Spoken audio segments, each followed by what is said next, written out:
بسم الله الرحمن الرحيم.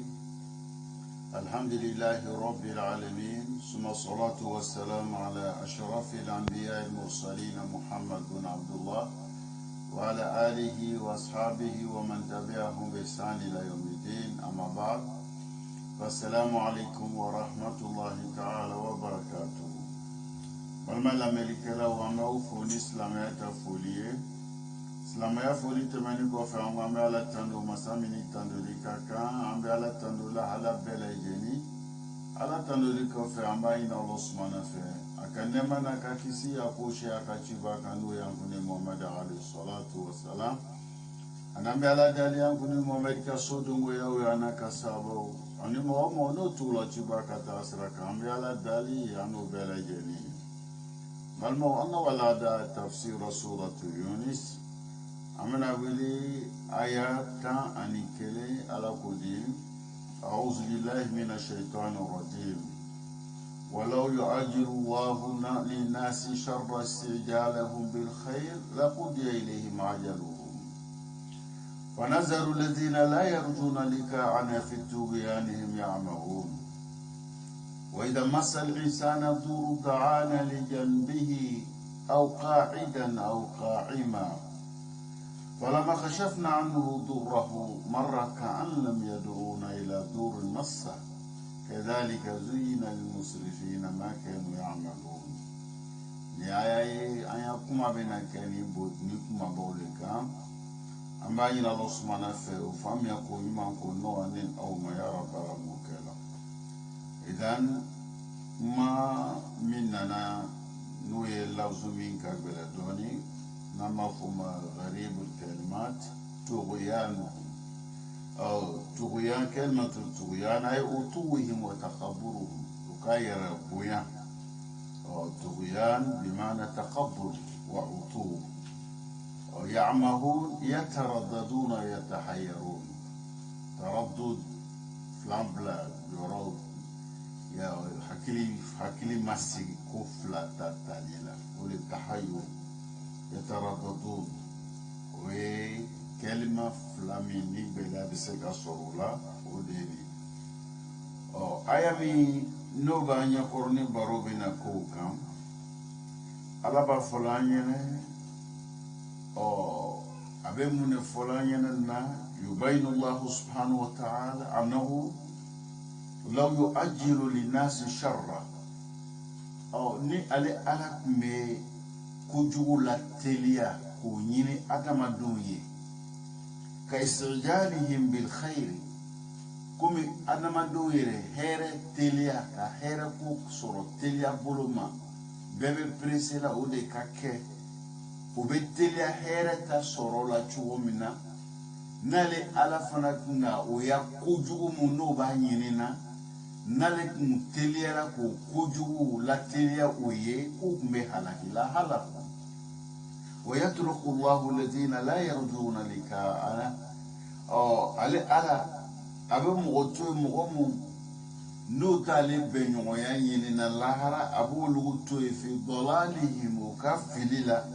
متحيرين مترددين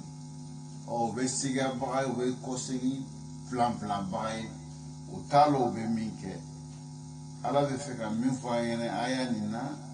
وديني كلا خيرانا. وإذا مس الإنسان ضر دعا ربه كوني كوجو كادما دنسرو أباتي ولي في جميع أحواله أباتي ولي آيالا على بلا جنينا متتجعا على جنبه أبي على ولي كاتو أكركا أبي على ولي وهو قاعدا كسرو أسجنينو أبي على ولي وهو قائما كسر اللونو أو قادة مدين تطلع على كلنا منامنا نيكو جو كسرو أبي يلما أبي على ولي كتطلع على بلجني اللاني السجيني اللوني فلما كشف الله عنه ضره منامنا نلدك يطرو ولي كواكام استمر على مكان عليه أبي كوسي أكمل على منا من الكفر والمعاصي أبي كوسي أكمل جو من النود كافر يباروني على صوصو ونسيا أو تنسى بيننا باير لننا كايرك اللفري ما كان عليه من شدة بلامي نترمك مالا بيننا وكو ولم يشكر الله الذي فرج عنه أتعلى كل منه أتعلى بركة الله ترمك مالك بلامك مالك ألم يوليك بواكا نانغا على كل منه على بركة الله نانغا موكو نالبو نفلانينه أمالا كل منه أمالا بركة الله وكأنه لم يدعوه إلى رفع ما أصابه أباير لك اللفلي كاير لانينا كاكوم عليه رمادري كالا ويلي كتورو ويلي كبايا أكانيشي مالونغلنا أنغرا موبي ميفانينا أوليني كذلك أولا لم يفلانينا مغتاكولا مغميني تورو كاسورو أبتو كونو فيلي كونو كوتي لا مغوبي كومي يعني كافرمي Allah subhanahu akabara jugu ole chenyana ale nyene nale bole barakela no de ki dansawo adama douma ni ala soso ni dante me baye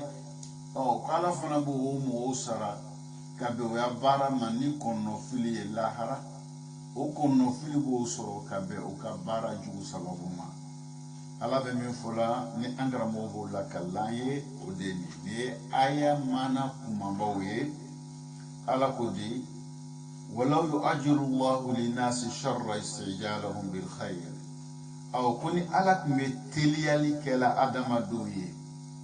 o be femi nyinina ale ala fe ka telia ko ko oye komi o be here la nyinina telia bolo majugo mina ko me halaki ala be min fola nyene ka be hayani mawdu walau yu'ajjilu Allahu lin-nasi sharra idha da'u bihi ame ko jugu mu nyina yere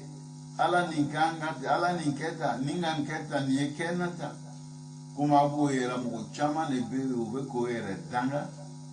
mo chama ne be o be ka ala sampere jingani ni kela ni keta o kuju mu nambo ke nala kumo o kuju utele ala ko o jabi anye kambe me halaki kuma adama de betele aka here lanyini o ka ambetele ko mige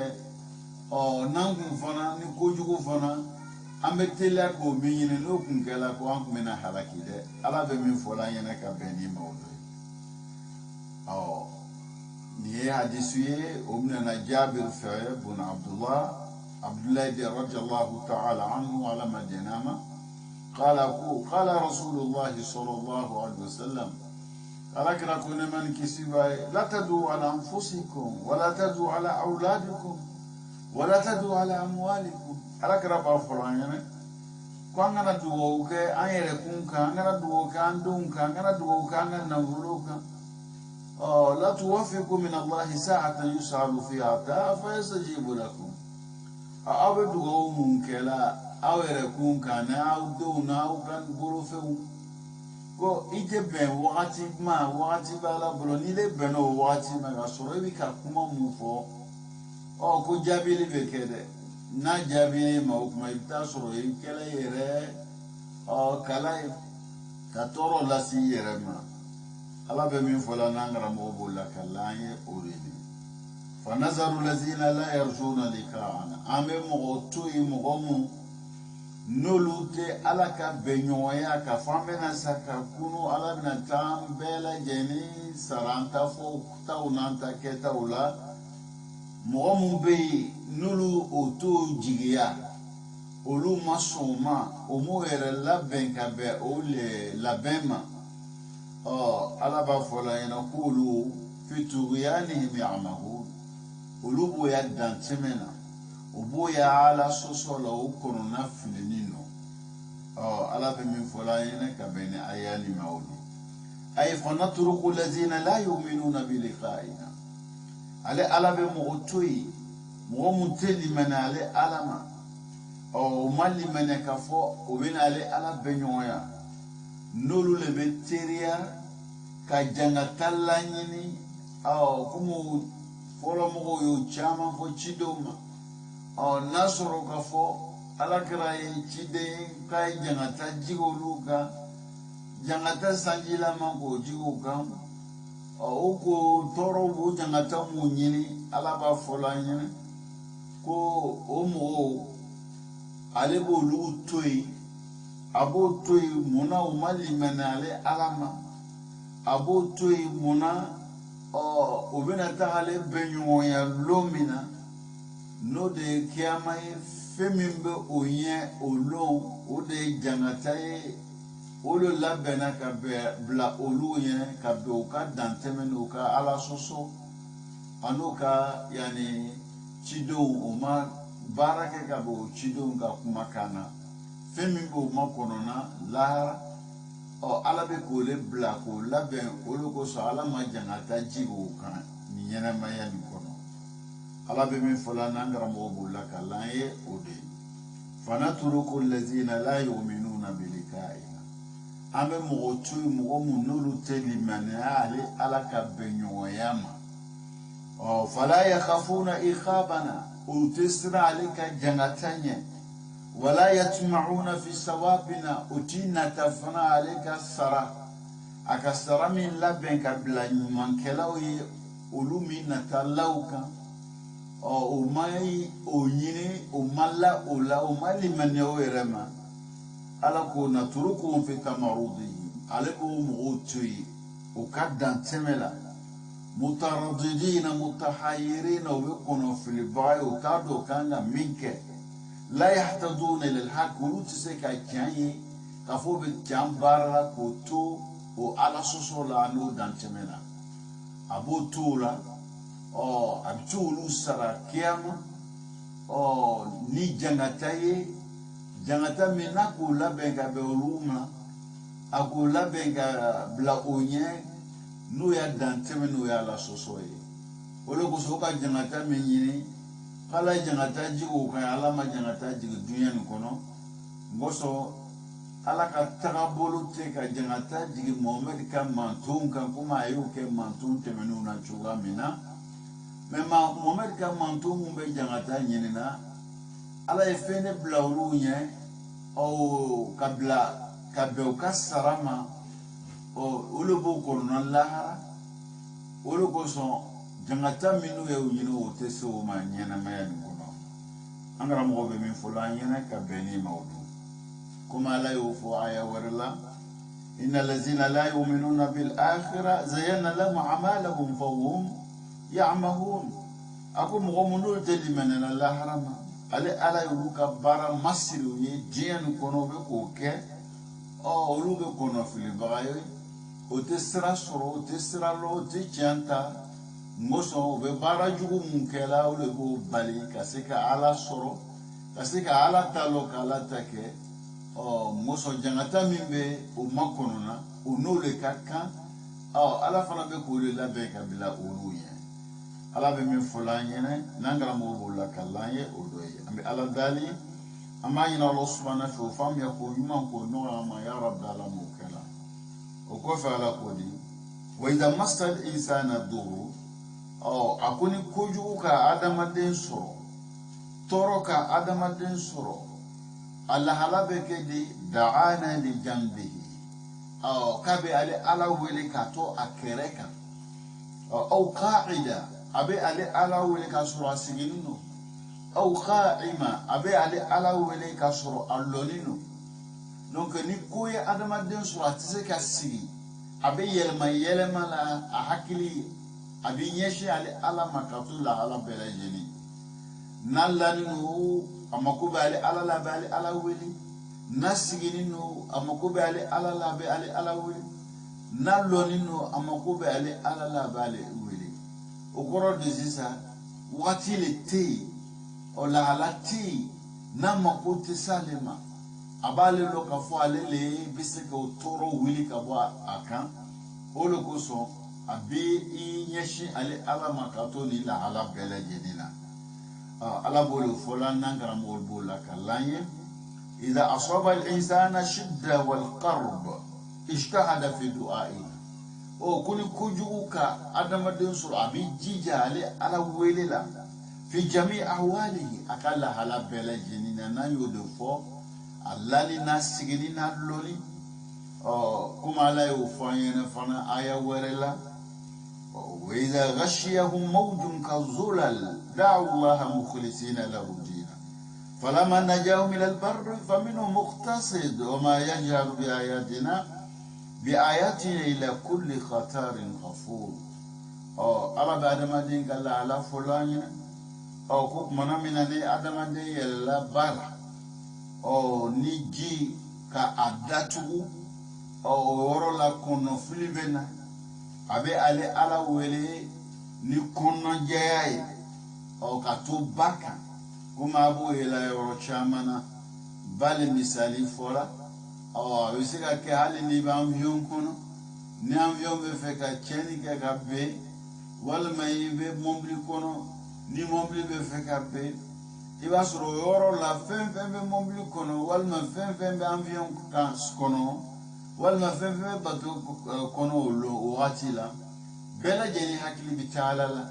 obalo ko foiti se ko ru kiso yoro la ni alate bebe ala de wele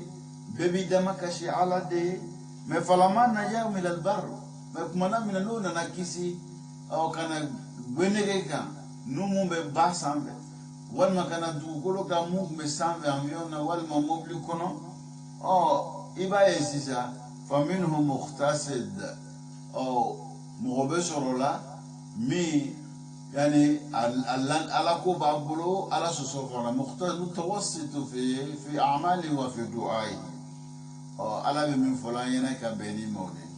ka tila k'a yira na wa ma yajhadu bi ayatina ila kulli khatarin mɔgɔsiti dan tɛmɛ ale ka kamanango la fo mɔgɔ min kɛla yɛrɛ bonyabaga ye yɛrɛ kun tɔɲɔbaga ye mɔgɔ min fana kɛla kafiri ye o de b'i dan sago ale ala subhanahu ka laɲiniw na ala bɛ nin fɔla an ɲɛna yɔrɔ caman na ka adamaden ka lahala fɔ an ɲɛna ka yira adamaden k'a to gɛlɛya la a to maa si lɔ ni ala tɛ tumana min na ni gɛlɛya wulila a bɛ kɔsegin a kun bɛ lahala min na ka kɔn gɛlɛya in a bɛ kɔsegin ka to o de la o de da ye ala dɔ ka ala ko ɲuman dɔn ka ala barika la kuma ka ala lɔ gɛlɛya kɔnɔ gɛlɛya tɛmɛni fana kan ka ala dɔn a kɔsegin la ka taa masa min ma gɛlɛya kɔnɔ o masa de fana bɛ yen gɛlɛya kɔfɛ ale fana tun kan k'o masa de lɔ gɛlɛya kɔfɛ kuma k'a lɔ gɛlɛya kɔnɔ cogoya min na ala bɛ min fɔ la n'an karamɔgɔ b'o la ka lan ye o de ye aya caman nana min bɛ nin mana di ودوي قال سبحانه وتعالى وإذا أنعمنا على الإنسان عارض ونأى بجانبه وإذا مسه الشر فذو دعاء عريض أو كو أدم دي ما نالك نعمة كأدم دي أبي كودو كبو على ألم أو أبي يربو يانك يروما جانك كبو علم مكمنا من نتورو كاسرو يتاسرو وغادي كونا لا أبي كجيجا باي على ويللا boso kono fili ka sɔrɔ ala b'o de fɔla an ɲɛna ka bɛn ni aya nin ma an bɛ ala dali an b'a ɲini Ala subhanahu fɛ o faamuya ko ɲuman ko nɔgɔ ni aw ma ya rabbi ala m'o kɛla o kɔfɛ ala k'o de to falama farajna anil insani almudtar wastajabna du'aahu istamara lama kana alayhi min alkufr aya min نود فلما كشفنا عنه ضره مرة كان لم يدعونا إلى ضر مسة كوك منا من النال على بلياني ترومي مأدم دين كان نال كولي كبوي أبي كوسي كايرك كومي أما لي ولي تورو تولي لا يشي وغتشي أبي ينالي على كو أو أول ما باير لا ينالي على كو أبي ينا أول ما ير باير لا ينا arabolo fola nangara mo beno lakalaye falama farajna lil insani al mudtar adama de mini kono fili gaso naki nyeshi alama ni alaka ya gbele wuli kaboy wastajabna du'aahu aka ala wali alika ya wali kan jabi istamara lama kana ali kabe kosigi akme chuga mina be kosigi katawola no de min al kufr wal maasi على سوسوني كافر يبارو والنسي أو تنسى بيننا والما باير للينا ما كان فيه من الشدة بلامي ما كابين وكو ولم يتعظوا بذلك أصر بلامي نلا يولاك أو كلالي أيسكا تغسيكا ميري كقوسي كتعلم موسو بلامي واجل دوي أبي كماندي كاتوبي يردو أبي كماندي كاتوبي بادو مسابي كان غبرياتا مسامينا أمبي يون واجوني على مكاني على كوتا على كراكوتا وميم فولاني وبي حكي داما أنت فوتو نانتا كيتا ولا مسكولو كروسي تشوغاميا أبو تشوغا كيرنا على بتورو مولانكا وتورو نفناي كمانديلي لي أبي كأن لاودي كأن واجو كسرا دونكرو كايرانا كارسيبي ميني حكي تشيلا كارسيبي مينا أو inyeshin merom no tinyeshin roy e gangi inyeshin rom na e be miri ko ro yini ko lo no de ki inyeshi ala fam rola parce que ala do belem mi kan le ala de be se ka belem wuli ka bika o uluwe ka umbla siraka siram be se ka ke sababu ya me gbera ala la angara mo ba folanyene toro mu ban soro avec en soro ka be femi maudeni kan ke se ka ala kunyumalo ka ala barakala o nga ala ba fola yene ko o momu nulu malimana ale alama ni gbele ko soro kuma ibaye o gbele ko no bale alado meni gbele willa ka bo o kan o ulukna ngala kunyumalo gbele a wule ni kofe nga ulube ke chodi لا يشكرون الله وتعالى كيمان ولا وتعالى بركلا ولا يتعظون وتوير كمان دي بمصيبة التي كان قد وقع عليه بلا من يوسر وكنا كمان فيه ما وتوير كمان دي لا نوي كانه لم يدعون إلى الرفع ما أصابهم وبوير كلا في لكاكم ولوير ما ديلك على ويلي كاي ترى ويلي كبو ما يشيما على بمن فلان ودولي كما يقول لك الآية ورلا كما قال تعالى فإذا ركبوا في الفلك دعوا الله مخلصين له دينا فلما نجاهم إلى البر إذا هم يشركون على بفلان كنوا يلا كرونكا أو بي على ويلي أو بي كونون جا على مكمنا من أنو كسيلا كان غبنغي كان أو بي فلان بس أو كا فلان فويالا ليغفروا بما أعطيناهم وليتمتعوا فسوف يعلمون الله بفلان مو كباريني كو يتو يا كافر ياكا يتو يا دانتميكا ويودع متا تولا منكو جا كو علي على aka meme obena fenlo mime ko o makono obena kono lode obena lo chugudi obena usara ka bara uchugu munu bokela obena lo o fana be sarala angara mo be min fola yana ka beli mawbe ame ala dali amba yana Allah subhanahu wa fam yakun ma kunno anin aw ma ya rabbi ala mukela وقال سبحانه وإذا مس الإنسان ضر دعا ربه منيبا إليه أو أي كمان لنا من بأدم دين كوالي نيفوانينه no de ni kujugu ka adamaden soro abe wele ke atigila ka kose ka taga tigima suma idha qawalahu ni'matan minhu nasiya ma kana yad'u ilayhi nala yele malika yenemala o kabo ala yoro iba abe nyina akumeka masami wele abe nyina ka ke kuma le madel ko wele nyashim wati kele shila o abe mungazi abe nyashi jo jo munalera yoru labe ayrai abi kose ka to ulema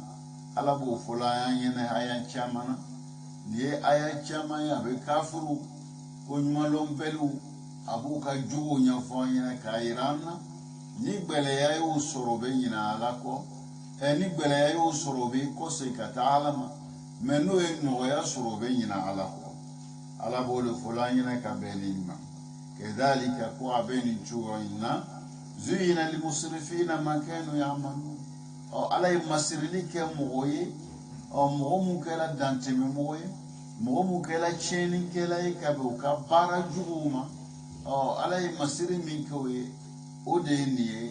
olu te se ka tiɲɛ lɔ k'o to ni lahala ka ɲɛsin ma ala bɛ min fɔ la n'an karamɔgɔ b'o la ka lan ye o de ye kama zuyina lil insani du'a'u 'inda al-bala komi ala ka dugawu ni balawu bɛ adamaden kan a bɛ i kɔse ka taa ala ma ka ala dɔn ka ala wele o kuma ala b'o ɲɛ o le ye masiri a ye a b'o fana de faamu o wagati kɔnɔna la a b'i kɔ don wa yu'ridu 'inda raqa ni nɔgɔya ka sɔrɔ a b'i kɔ don ala ma wa istimraruhu ala ma kana alayhi min kufran ba'da kashf duri a b'i kɔse ka taga mun ma a tun bɛ ala sɔsɔ min na a tun bɛ dantɛmɛ min na mana min na gbɛlɛya ni wulila ka ban k'a bɛ kɔse ka to o le ma a ko le masirila o tigilamɔgɔw ye o lahalaw bɛ cogo min na ko kafiriw fana lahala b'o cogoya kelen na كذلك زين للكافرين المجاوزين الحد في الكفر والعصيان ما كانوا يعملونه من ذلك أو كابو جوا كلنا ale aw sumana ka masiri kɛ kafiru ye mun k'i dantɛmɛ u ka kafiriya baaraw la mun k'i dantɛmɛ ala sɔsɔ la ka bɛn u ka baara ma o tun bɛ baara mun kɛla u b'a yela k'a fɔ k'o le ye ɲuman ye olu ma an bɛ ala dali o faamuya k'o ɲuman k'o nɔgɔ ne ni aw ma ya rabbi ala m'o kɛla an karamɔgɔ ko المقصود من هذه الآية بيان عن الإنسان قليل الصبر أو على بفكرة نفوانينه nihaya ni kono la yini min bala ko adamaden ka sabari ka dogo inda nuzulul bala ni balawu jigilaka aka sabari ka dogo qalilu shukr aka ala kuymano ala barakalla ala ka nema min kai ka ala kuymano ka ala barakalla ko ka dogo fa idha massahu dhurru aqbala ala tadarru wa du'a ni kujugu ka sura binyashi yao ki majigi ki dama kasi ka duwawu ke ka taala makatu la hala bela jenina abanyi na Osman fe ko gbeleya min bale kan kala ko gbeleya wuli ka boy wala mitazakkaru zalika dur ati takasi ka meri ki hakili bla toro min ka soro al hakili te ta'alula atala kulmano atala barakalla wa sara bi manzilati man lam yad'u Allah ale bɛ kɛ komi mɔgɔ min yɛrɛ ma deli ka ala wele tile kelen ka fɔ a ye tɔɔrɔ wuli ka bɔ a kan an karamɔgɔw bɛ min fɔ la an ɲɛna ka bɛn ni maaw dɔ ye an bɛ ala dali ne ni aw ka hakiliman d'a ma hakiliman bɛ se ka to an bɛ nin faamu cogo min na ya rabbi ala m'o kɛ la an karamɔgɔ ko وإنما ذكر الله تعالى ذلك تنبيها على أن هذه طريقة مذمومة ni kuma nin fɔ an ɲɛna aya kono kono nan kono yoro na ala be ka min fɔ ene ka fɔ ni sira min na cɛman ye sira ni jalaki bɛ sira ni tabagaw la mɔgɔ mun bɛ yen ni gbɛlɛya bɛ yen u bɛ gbɛrɛ ala la ni nɔgɔya bɛ yen u bɛ ɲinɛ ala kɔ k'o ye sira min na a sira tabagaw ni jalaki bɛ o kan o bɛ baara min na ko baara tɛ ni hakili man kan ko baara kɛ بل واجب على الإنسان العاقل كم يجاوب يا آدم دين كان نكلا حكلمي أن يكون صابرا عند نزول البلاء ni balaw jigila eka la jarabeli fen no jigileka eka ke sabari bugai ka lo ni la jarabeli ni farana alala ibadu abola ala de yoro ala fana min ka lasi mama lasi maki imandai aka lasi maki la jarabi ele be mun kɛ ka ala dalo la jarabili ala bɛ se ka fanga d'i ma ala bɛ se ka limaniya d'i ma ala bɛ se ka sabali d'i ma i bɛ se ka muɲu e bɛ se ka kun n'o kɛra e bɛ nafa sɔrɔ o la jarabili la ala bɛ min fɔ la an ɲɛna anw kan ka kɛ cogo min na an kan ka kɛ sabalibaga ye o ye kelen an kan ka kɛ ala ko ɲuman dɔnbaga fana ye o le ɲinini b'an fɛ kumana min na ni nɛɛma sera ma muso adamaden ka lahala ye nin fila ima i bɛ lajarabili kɔnɔ i ka sabali walima ala ye ko nɛɛma k'i ye ala ko ɲuman dɔn k'ala baraka la ka bɛn o nɛɛma ma an karamɔgɔw bɛ min fɔ la an ɲɛna ka bɛn ni maaw dɔ ye an bɛ ala dali an b'a ɲini ala sumana fɛ an bɛ ka o hakili lajigin o kumaba mun na o famiya ka baara kɛ ka bɛn o ma ya rabbi ala m'o nɔgɔya an bɛɛ lajɛlen o kɔfɛ ala k'o de tugun walakad ahlakna alquruna min qablikum ko ale Allah subhanahu a ye halakili kɛ jamakuru la ka kɔn aw ɲɛ lama zalamu kumana min na o k'o yɛrɛ kun tɔɲɔ o k'o yɛrɛ kun tɔɲɔ lama zalamu kumana min na o ye tɔɲɔni kɛ o ɲɔgɔn wɛrɛw la wa ja'atuhum rusuluhum olu ka cidenw nana u ma bil bayinati ni dalu ye min bangen do wa ma kanu li yu'minu o dalu nana cidenw nana mais olu ma limaniya o sababu o ma se k'olu la limaniya ka olu sɔn ala ta la k'olu gbɛrɛ ala la ka se ka ala lɔ ka ala ta kɛ kadhalika a b'o cogoya la najzi al-qawma al-mujrimin mɔgɔ mɔgɔ n'ile kɛla yɛrɛkun tɔɲɔbaga ye mɔgɔ mɔgɔ n'ile kɛla tiɲɛnikɛla ye ala b'i sara cogo min o de bɛ fɔla an ɲɛna summa ja'alnakum khala'ifa fil ard ninnu kɔfɛ ala b'a fɔla an ɲɛna ko ale ye Muhamad ka mantu a y'olu kɛ dɔn ninnu nɔrɔdobaga ye dɔn ninnu tagala olu bilala o kɔfɛ dugukolo kan min ba'dihim olu tagani kɔfɛ linanzura kayfa ta'malun a y'o kɛ mun na a bɛna filɛ aw bɛna ka min kɛ n'a sɔrɔ jamakuru mun kɔnna aw ye olu ye baara jugu mun kɛ n'olu halakila yala aw bɛna hakili sɔrɔ k'a yɔrɔ ma jan ka b'olu ka baara ɲɔgɔn na wa walima aw fana bɛna tugu olu kɔ k'olu labato u ka baara la ala bɛ min fɔ la n'an karamɔgɔ b'o la ka la an ye o dɔ ye idan aya min tɛmɛna nin ye kuma dama b'a la an bɛna o maana fɔ aw ɲɛna al-qurun jamu karnu kuruna min fɔla nin ye ko karnu caman a bɛ fɔ olu ma ko kurun wal karnu al-qawm karnu yɛrɛ ko mɔgɔ al-jama a bɛ fɔ al-qawm aw al-ummatu min an-nas al-muqtarinuna fi zamanin wahid karni mɔgɔ mun n'olu bɛɛ lajɛlen sɔrɔla wagati kelen na an b'a fɔ kafoɲɔgɔn mun ye kafoɲɔgɔn ye komi tubabukan na ko génération a bɛɛ bɛ bɔ wagati kelen na a bɛ fɔ olu ma ko karni gayru muqaddar bi muddati muayyana wagati tɛ yen min dansiginen don ko karni nin kan ka kɛ o kɔnɔna la wa qila muddatu karni mi'ati sana mais dɔw y'a yira k'a fɔ karni nin bɛ bɛn san 100 ma san 100 kɔnɔ mɔgɔw a bɛ fɔ olu ma ko karni dɔw ko samanuna dɔw ko san 80 wa qila salasun dɔw yɛrɛ ko san 30 mɔgɔ mun bɛ wuli ɲɔgɔn fɛ san 30 kɔnɔ walima mɔgɔ mun bɛ wuli ɲɔgɔn fɛ san 80 kɔnɔ walima mɔgɔ mun bɛ wuli ɲɔgɔn fɛ san 100 kɔnɔ a bɛ fɔ olu ma karni o ye kɛlima min nana aya nin na n'an b'a yira k'a fɔ gɛlɛya bɛ se ka sɔrɔ o la o le ni yadulu ala jamu shay ila shay karni yɛrɛ ka fɛn dɔ kafo fɛn dɔ ma a b'o maana yira kalaif min fana fɔla suqanan o de ye dugukolo sigibagaw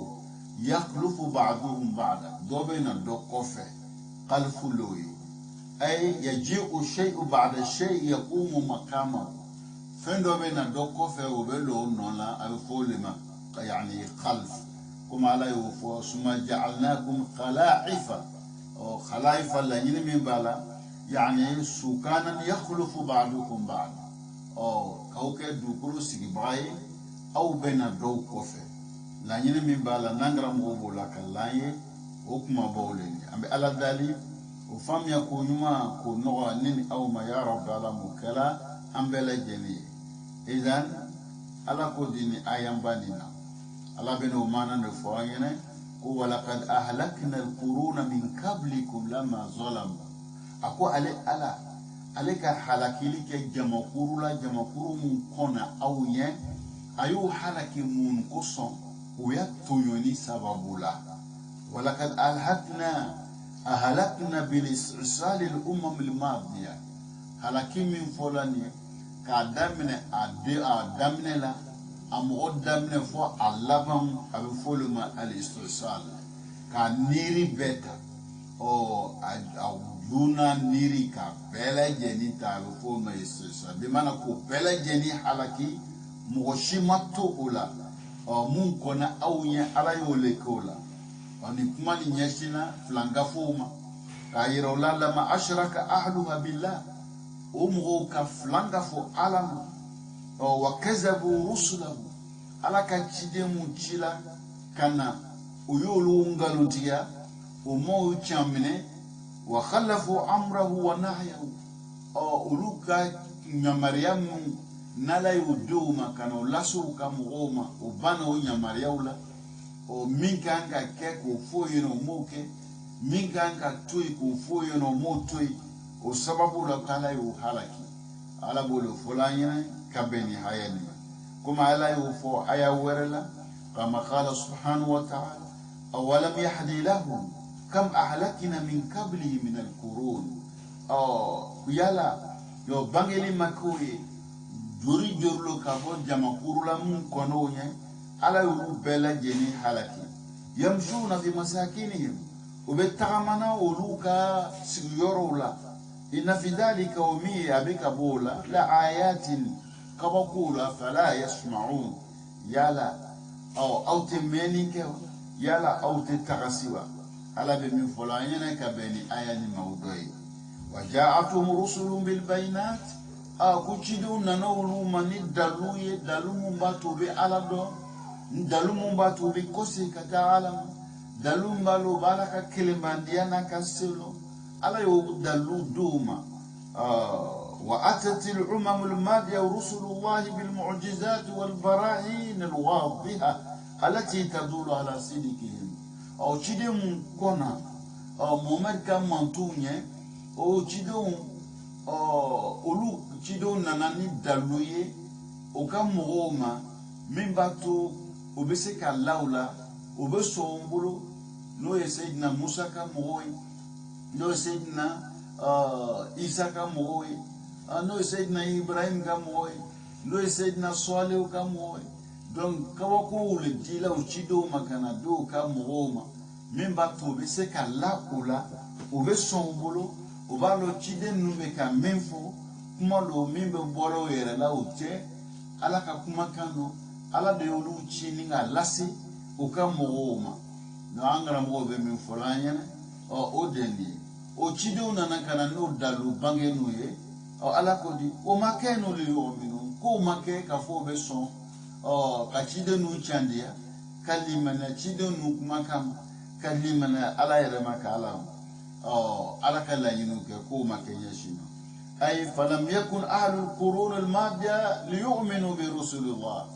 mantu muntemena qulu make ka foko be limanara chide uma ala ka chide mu chikana uma alazina ja'u bil mu'jizat chide mu nana uma ni dalu min bangeni no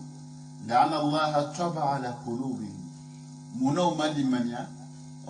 موسو la be masoro ola la be mimbatu limania be noya uma no la be masoro la ka munke ala ko lu duskun noro ko duskun noro bima kazabu ukad ngaluntige sababula min qabl kadhalika yatba Allah ala qulubil kafirin abu chugwalela ala ka bela jeni dama min mawlud ila yurad ala alfitra dem fen fen ne bena nyana meni kono ala bi laben do dima ebena no laben no le islam ya famia ko nyuma e kan ko fam chugo min ala ko laben dima nile yere laben no laben ye ala tami bena fo inyana o tabe no ya ema menno na nasro ile labenti eyo o fitra idana no islamaya nyumami nile barake mimbo lano ne barake me fiemblola olo bato ala tambena feye ne o te place soro no ma place soro ebena labanga ke mo de be ke cheni kela ebe ke dante me bae ebe ki era kuntu yo bae ala be mi fola nyene ka beni mawde ambe ala dalo fam ya ko yuma ko no wanni aw ma ya rabb ala mukela كذلك نجزي القوم المجرمين abin tuwanna danteme mo mun k'i dan tɛmɛ ala la o k'i dan tɛmɛ cidenw na k'o dan tɛmɛ o adamaden ɲɔgɔnw kan ala b'olu sara cogo min na o de ye nin mana min na hakili min dila o ma mana min na cidenw mun nana o ma mana min na dalu min dila o cidenw ma o kun kan ka kɛ sababu ye k'olu dɛmɛ k'o lase ala ma n'olu ma sɔn ka baara kɛ ka bɛn o ma olu kɛla o yɛrɛ kun tɔɲɔbaga ye olu kɛla tiɲɛnikɛla ye ala b'olu sara cogo min na o de ye nin ye yani a b'o sara cogo di k'o yɔrɔ ma jɛnya ka bɔ a yɛrɛ ka nɛɛma la ni o bɛ kɛ sababu ye o bɛna taa jangata min sɔrɔ lahara o de ka bon o de cɛ ka jugu o de bɛ mɔgɔ fiɲɛ o de bɛ mɔgɔ dimi ala y'o bila o ye ka bɛn o ka dantɛmɛ ma diɲɛ nin kɔnɔ ala bɛ min fɔ la n'an karamɔgɔ b'o la kala an ye o dɔ ye ay kama ahlakina ahlul qurunil madiya min qablikum ayyuhal mushrikun bisababi shirkihim kadhalika nuhlikukum ala b'o fɔ la kuma ale fɔlɔmɔgɔw halaki cogoya min na a y'o halaki ka bɛn o ya filangafoya ma o ye filangafoya min kɛ ka fɛn wɛrɛ bato ka fara ala kan a b'o cogoya kelen na Muhamad e fana ka manto mu n'olu fana n'o ma sɔn yɛlɛ Muhamad ta la n'o ma ala bato komi ala ko ka a bato cogo min na n'olu fana ye filanan k'a fɔ ala ma ala ko k'a fana b'olu halaki ten dɛ a b'olu halaki idha lam tatubu n'o ma tube wa tu'minu billah kalimana alama wa rusulihi kalimana ka cidenw ma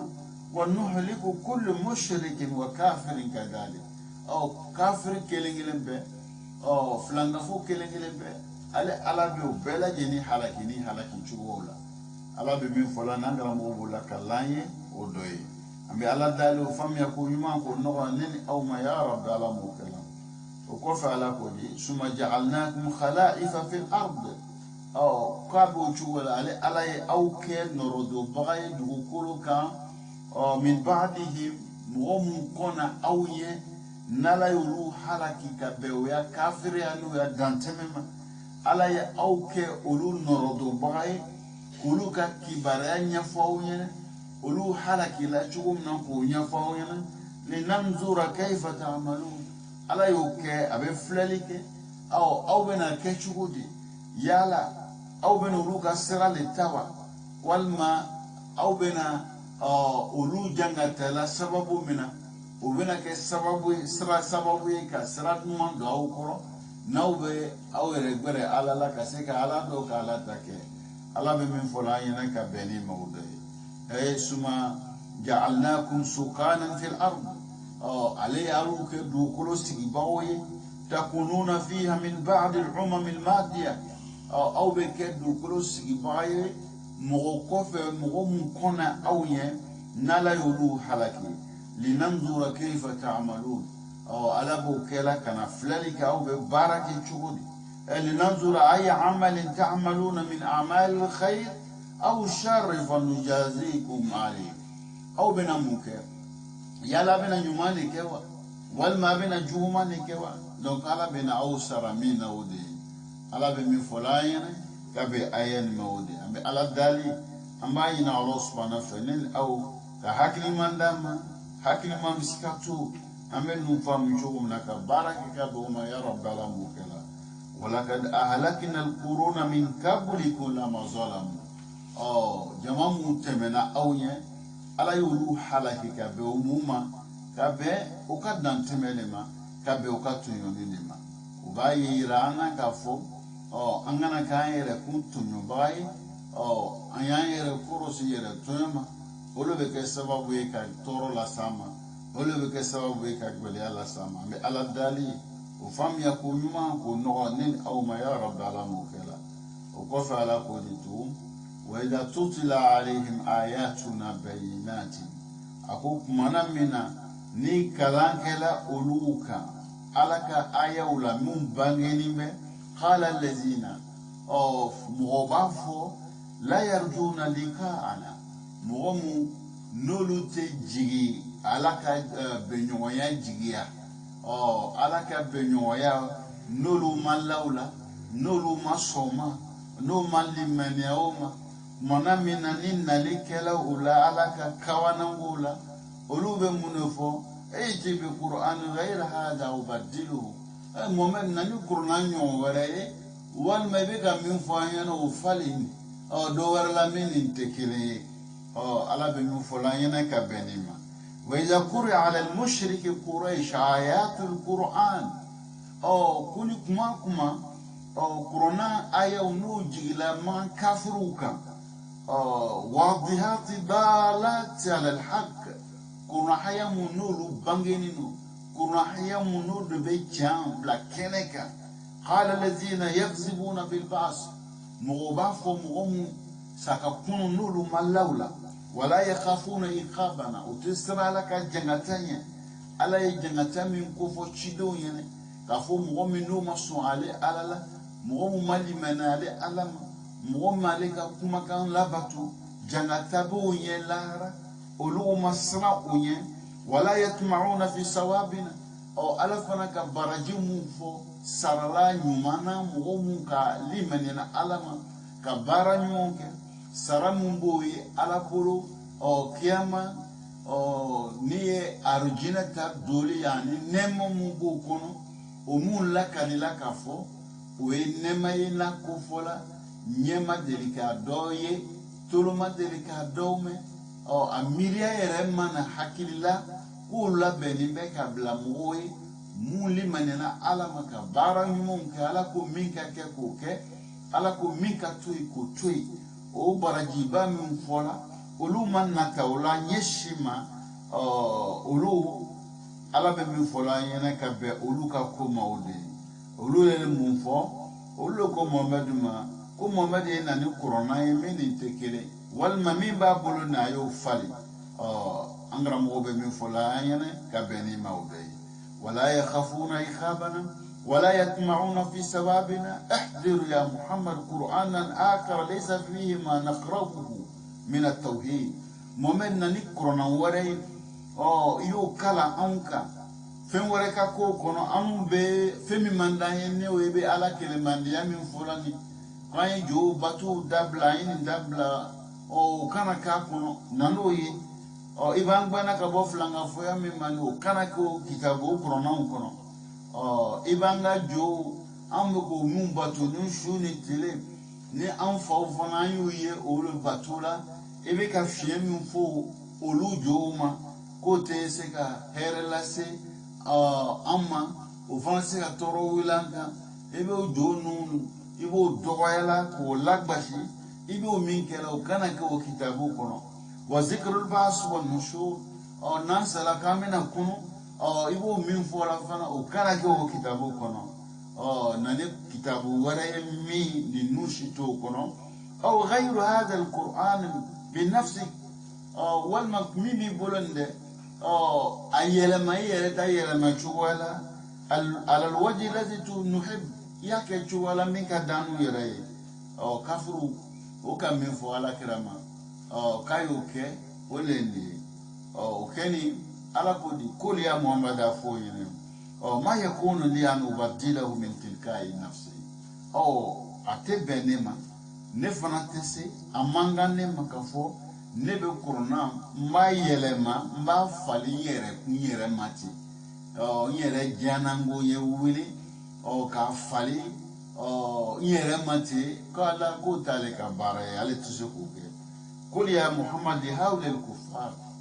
Muhammad afon mun kafuru nyene la yahiku li an ughayra al-Qur'an ateben yeshima kale kuruna ya yelema bi mahdi ra'i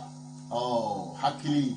yani miria kama lele kama miria kama wal maube miria kama nyekurna yelema